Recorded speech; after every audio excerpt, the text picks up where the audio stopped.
Okay, kom ons begin. Right, goed, julle vanmôre se tema kom uit die boek The Jewish War wat Josephus geskryf het. Ek sit hom nou op die skerm.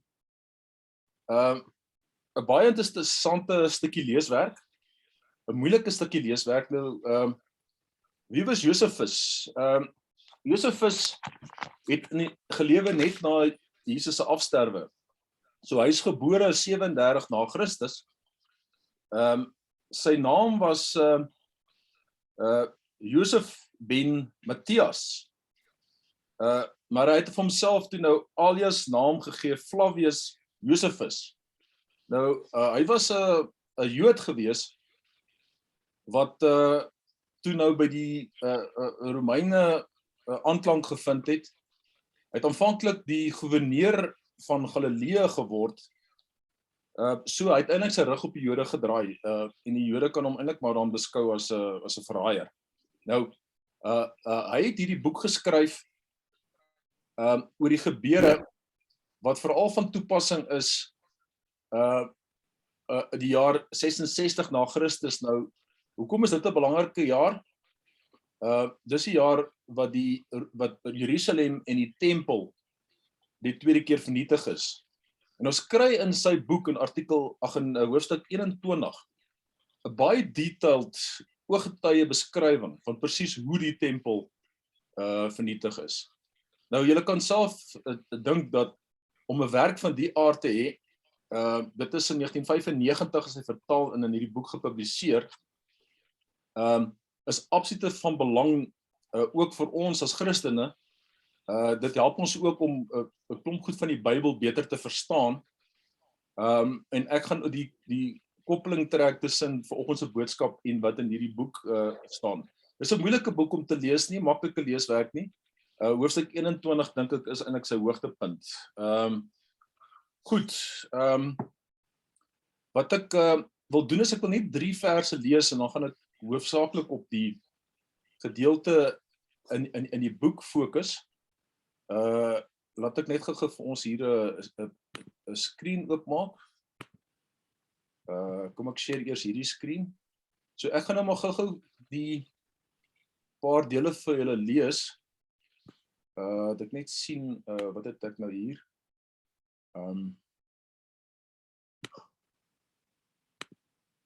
Daar sê. Goed. So dit gaan oor die Joodse geskiedenis. So die paar verse wat ek wil lees is Handelinge 21 vers 38. Nou hier in Handelinge praat Paulus in hierdie vers vinnig verwys hy hierso in 'n gesprek met 'n kommandant, sê hy in vers 38, dan is jy die Egiptenaar wat 'n rukkie gelede in opstand gekom het met 4000 terroriste die woestyn ingetrek het. So julle sien hy verwys hier na die Egiptenaar wat 'n terroris was. En ons gaan nou daarna kyk. Dan wil ek ook die volgende vers lees. Handelinge 5 vers 37. Nou hier lees ons van Judas die Galileer. Judas die Galileer staan hier so geskryf. Daarna was dit Judas die Galileer wat in die tyd van die volksstemming in opstand gekom het met 'n deel van die volk agter hom aan. Hy is ook om die lewe gebring en al sy volgelinge is uitmekaar gejaag. En dan gaan dit verder aan. En dan die laaste deel wat ek wil lees is Johannes 2 vers 19, waar Jesus sê, die Jode sê 46 jaar lank is daar in hierdie tempel gebou. En Jesus het voor dit gesê, breek hierdie tempel af en ek sal dit in 3 dae oprig. Nou julle weet wat die betekenis hiervan is, en dat die Jode dit nie verstaan het nie, en dat hulle dit eintlik letterlik geïnterpreteer het. Nou goed, kom ons kyk 'n bietjie na, ek gaan nou hier uitgaan, dan kyk ons 'n bietjie na die die boek van Josephus. Ek net gou hierso uitgaan.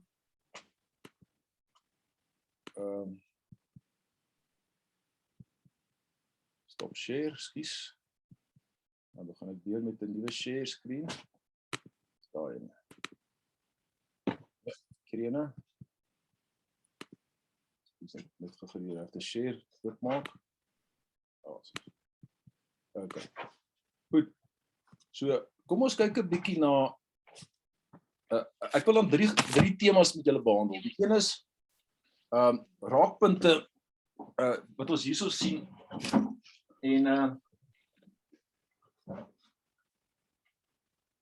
ekskuus, is net 'n ding wat my pla. Raakpunte van wat ek nou net gelees het in die Bybel en wat in Josephus se boek staan. Ek wil ook 'n paar opmerkings maak oor die Joodse volk van daardie tyd, van Jesus se tyd. Dat ons 'n bietjie verstaan wat se omstandighede het hulle gelewe, net kortliks daarna verwys en hoe die volk gereageer het op sekere goed. En dan derdens wil ek praat oor 'n baie belangrike deel van die geskiedenis. Nou, as ons praat oor die tempel wat vernietig is, dan moet dit seker belangrik wees as ons sê, maar die tempel was vir eeue lank die sentra waar God aanbid was. En ons hoef nou nie verder uit te brei oor die betekenis wat die tempel gehad het in die Ou Testament en ook vir die Jode nie. So om te kyk na daai gebeurtenis is dalk tog belangrik. Nou, kom ons kop af. Daar's 'n paar name wat voorkom in Josephus se boek. Hy verwys byvoorbeeld na koning Herodes. Hy praat van Antipas en Agrippas. Hy praat van Pilatus. Ons weet daai tyd was Nero die Romeinse keiser gewees in Rome. Nou as ons nou kyk, hier is nou 'n verwysing na Handelinge 5 vers 37 wat ek nou net vir julle gelees het. Dan lees ek maar net vir julle sekere dele uit die boek uit. Josephus skryf hierso, the territory of Archelaus was brought under direct Roman rule, and a man of equestrian rank at Rome, Opponus, was sent as a procurator with authority from Caesar to inflict the death penalty. In his time, a Galilean named Judas tried to stir the natives to revolt. Dis nou die Jodes wat ons nou daar verwys het, wat Paulus na verwys het. Saying they would be cowards if they submitted to paying taxes to the Romans, and after serving God alone accepted human masters. This man was a rabbi with a secret of his own and was quite unlike the others. En dan gaan dit nou maar aan oor dit. So Jesus se raakpunt wat vir ons te wys, dat daar's 'n verwysing na dieselfde tema as wat in die Bybel staan. En dan is daar 'n volgende ene, dit ek julle gelees het uit Handelinge 21,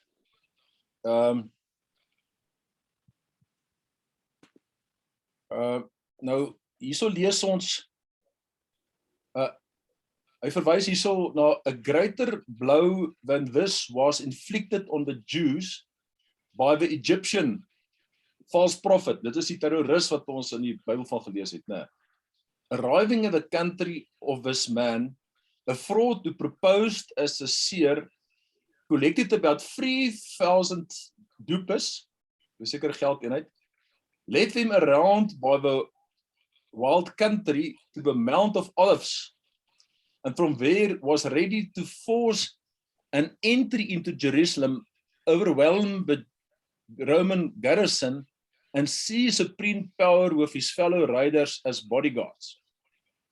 But Felix anticipated this attempt by meeting him with a Roman heavy infantry, the whole population rallying to defense, so that when the clash occurred, the Egyptian fled with a handful of men, and most of his followers were killed or captured. The rest of the mob scattered and stowed away in their respective homes.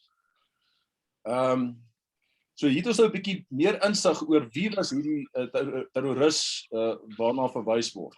Goed.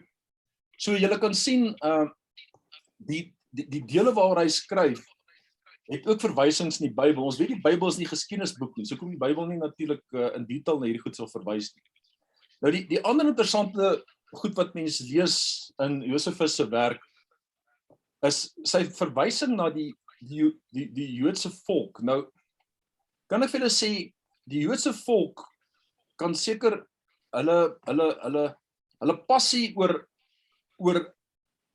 die skrif en oor die wet wat in die skrif verstaan was verskriklik geweest.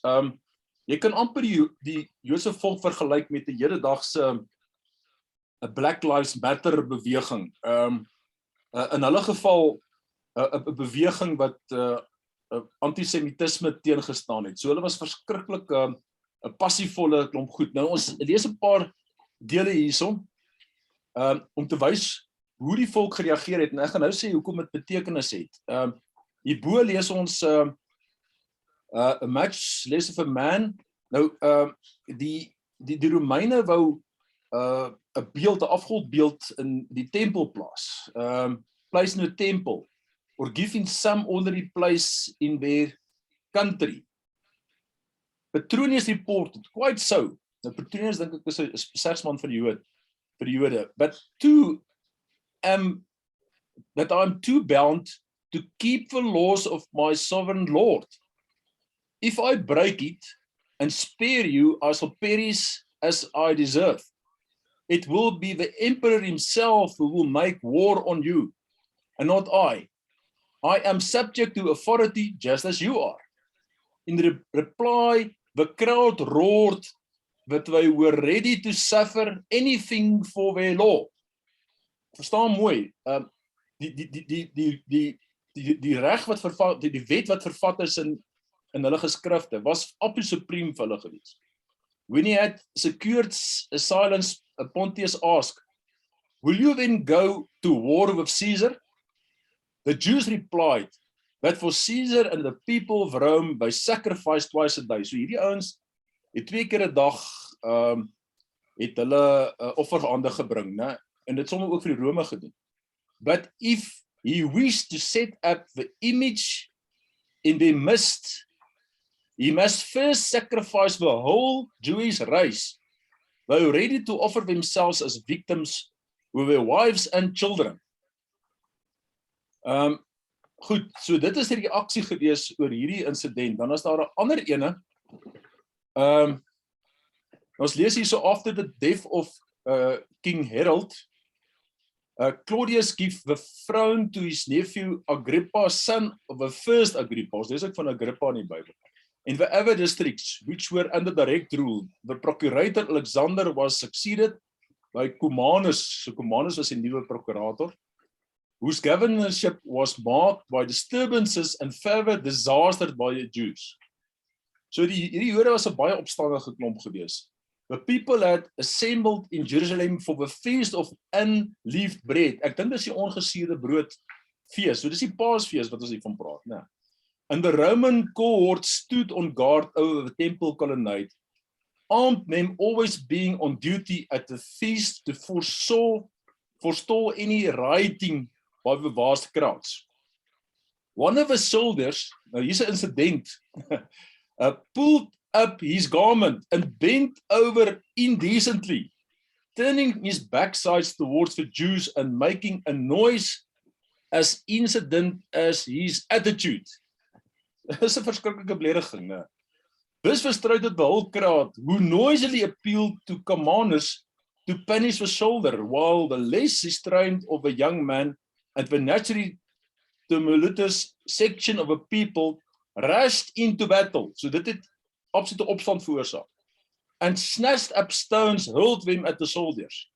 Cumanus, fearing the whole population would rush at him, sent for more heavy infantry.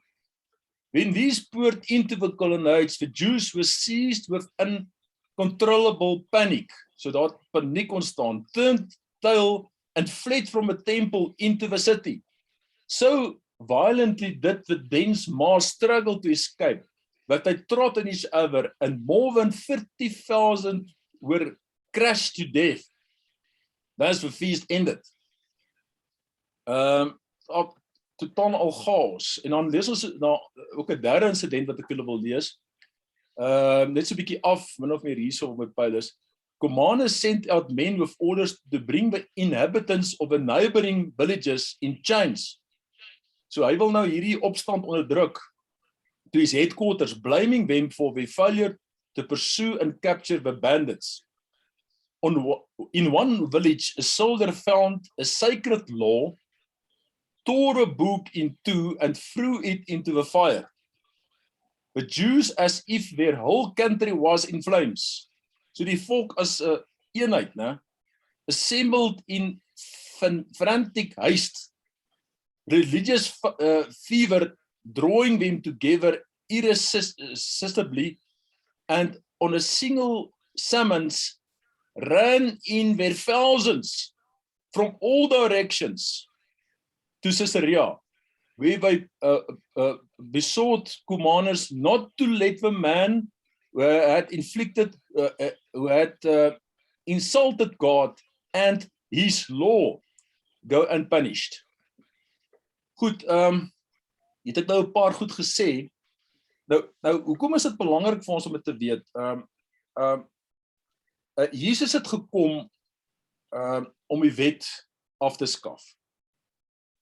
En hy is uiteindelik gekruisig as gevolg van sy prediking.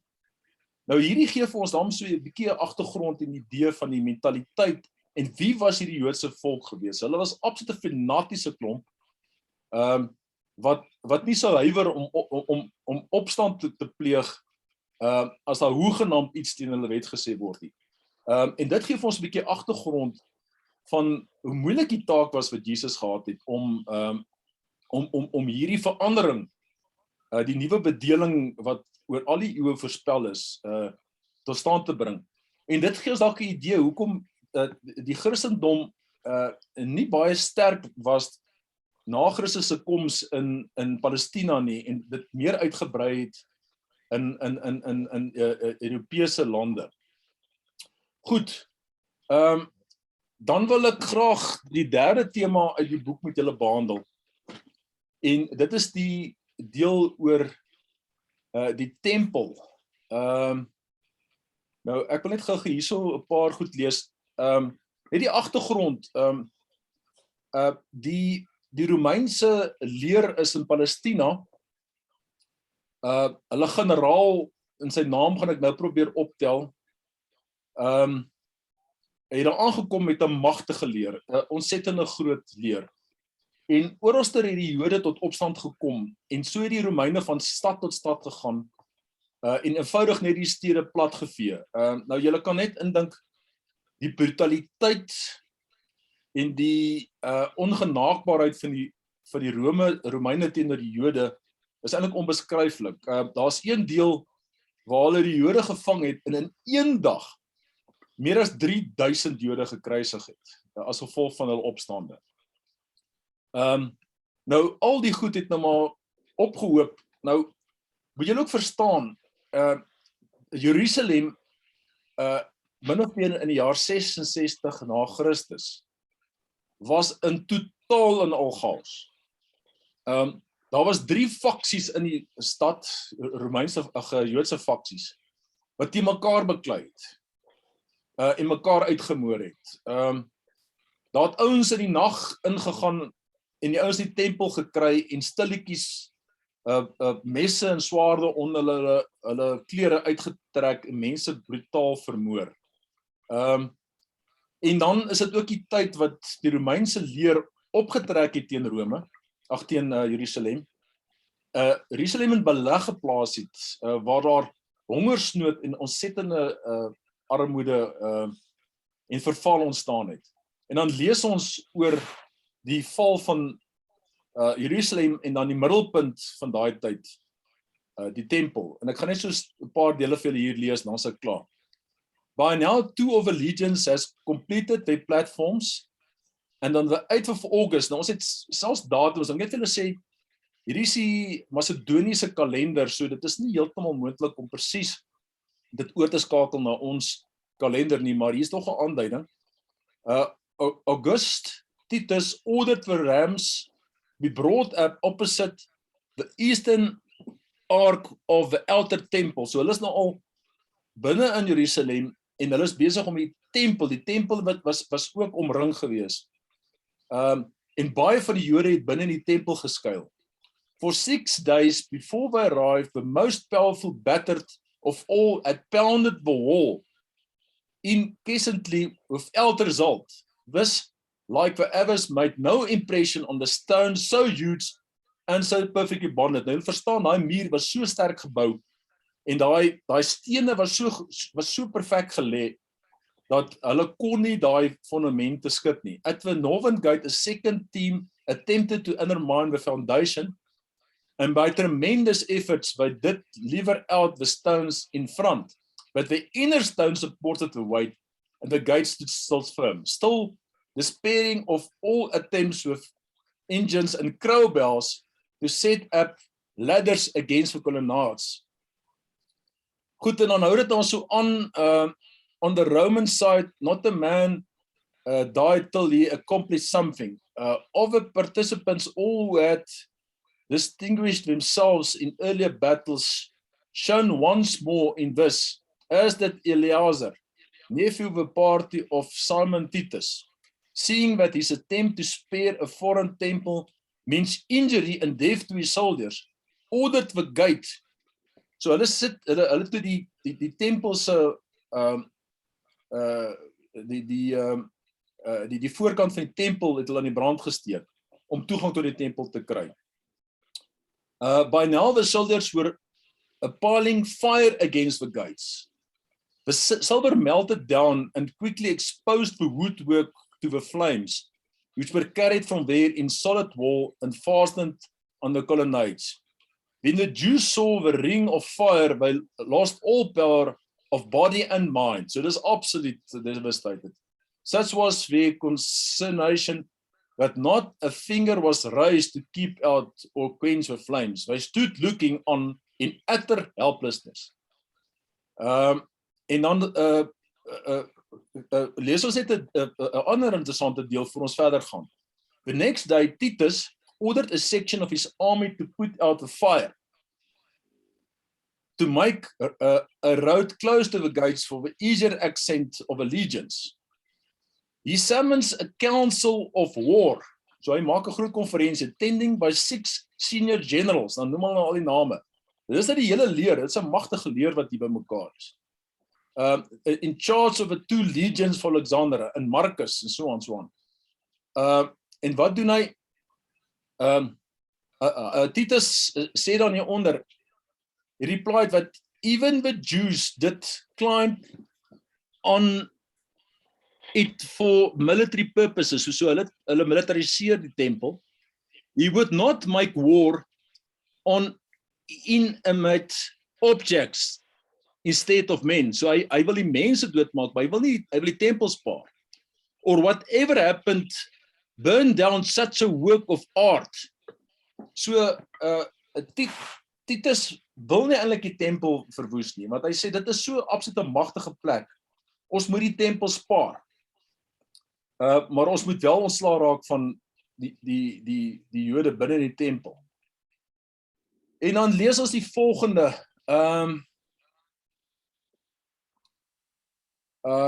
At a Leno clock they were overpowered and set up in the inner temple. So hulle gaan nou na die inner tempel toe. Dan lees ons hieronder, dis die 10 Augustus. When one of the soldiers, without waiting for orders, so dit was nie die plan gewees nie, né? And without the qualm for the terrible consequences of his action, but urged on by some unseen force, marched up a blazing piece of wood, of what's snatched up, and climbed on another shoulder's back, hold verbrand through a golden aperture, giving access to the chambers built around the sanctuary. So hy gooi 'n stuk hout deur 'n venster.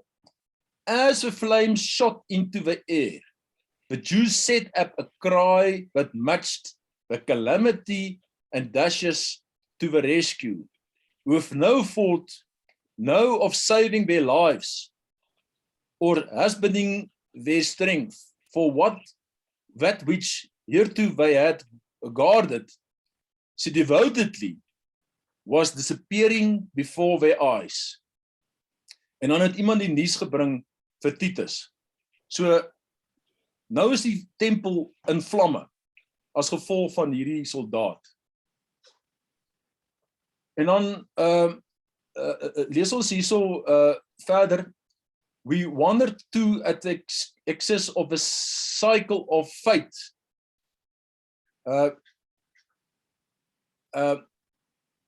En wat dan volg is 'n verskriklike looting van die tempel. Terwyl die tempel brand, looting went on right and left, and all were caught were put to the sword.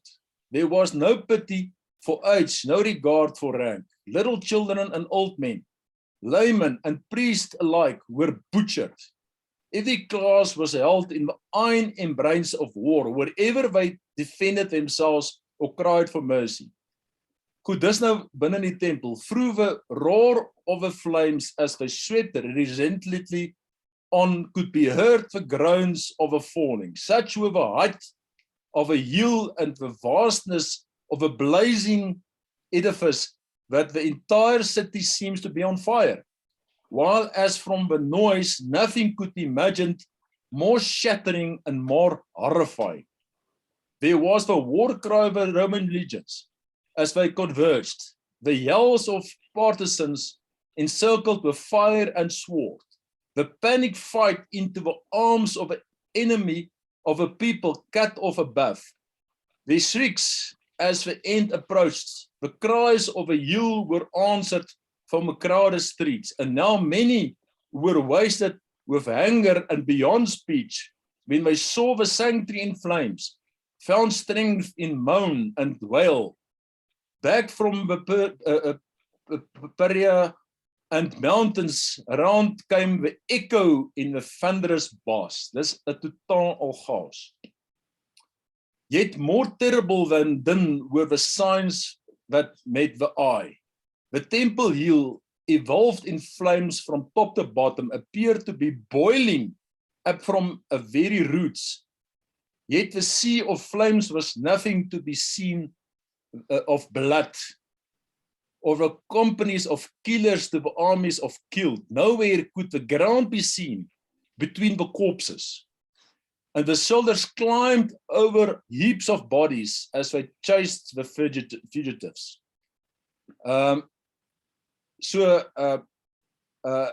Die is totaal orgaas wat julle kan sien.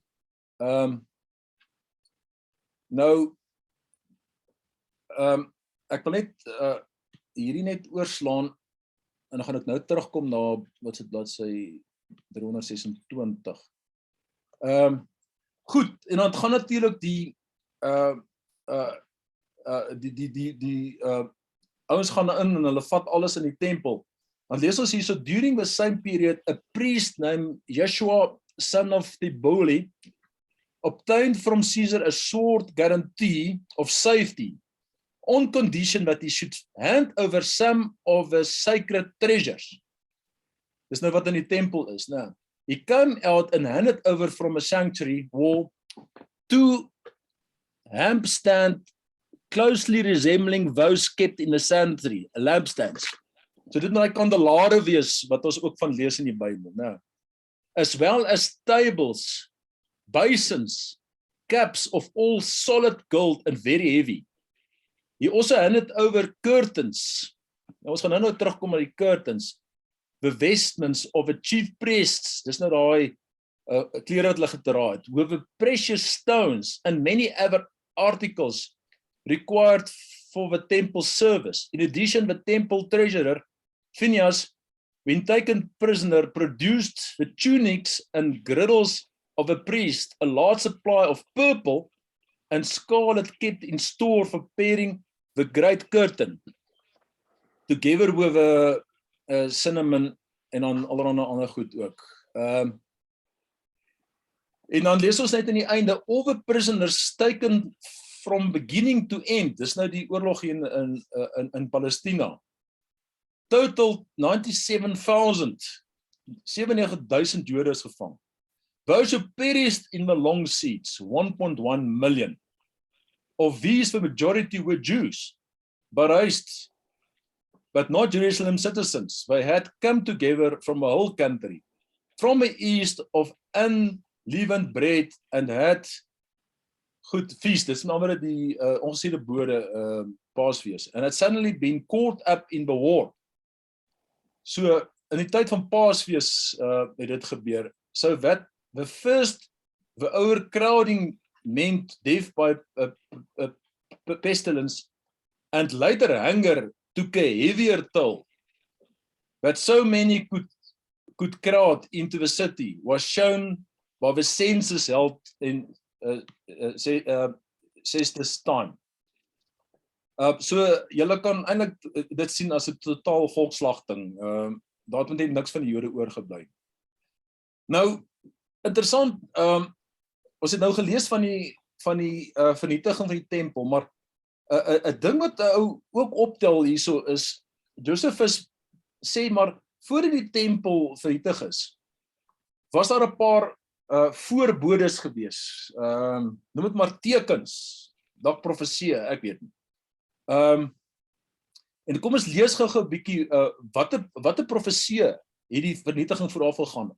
Hy praat hierse van ek kan kyk, so it was that the unhappy people were bungled. Hy praat hierse van false prophecies and staged by cheats and false messengers of God, while unmistaken protest that foreshadowed, dit is nou die voorbode, the coming desolation, dit is nou die vernietiging van die tempel. They treat with indifference and incredulity disregarding God's warning. So, Josephus sê, hierdie was waarskuwings wat God gegee het vir die tyd. Dis nou sy woorde. As if they were moonstruck, blind and senseless. Nou kom ons kyk, daar 7 of 8 voorbodes. Eers sê hy, first, a star stood over the city.